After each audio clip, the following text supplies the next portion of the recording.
یعقوب کے والد ابراہیم بن سعد نے ابن شہاب سے باقی ماندہ سند کے ساتھ حمران سے روایت کی کہ انہوں نے عثمان رضی اللہ عنہ کو دیکھا۔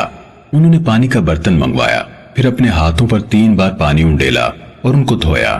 پھر اپنا دایاں ہاتھ برتن میں ڈالا اور کلی کی اور ناک میں پانی ڈال کر ناک جھاڑی، پھر 3 بار اپنا چہرہ دھویا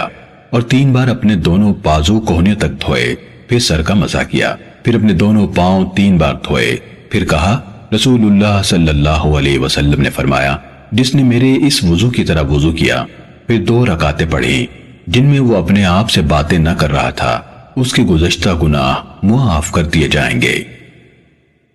صحیح مسلم حدیث نمبر 539۔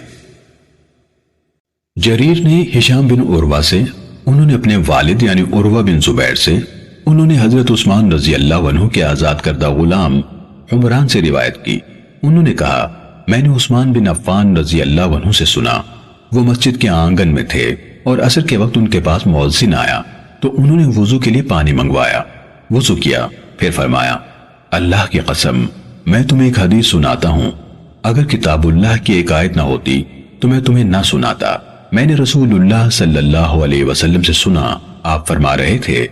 جو مسلمان وضو کرے اور اچھی طرح وضو کرے پھر نماز پڑھے تو اس کے وہ گناہ معاف کر دیے جاتے ہیں جو اس نماز اور اگلی نماز کے درمیان ہوں گے۔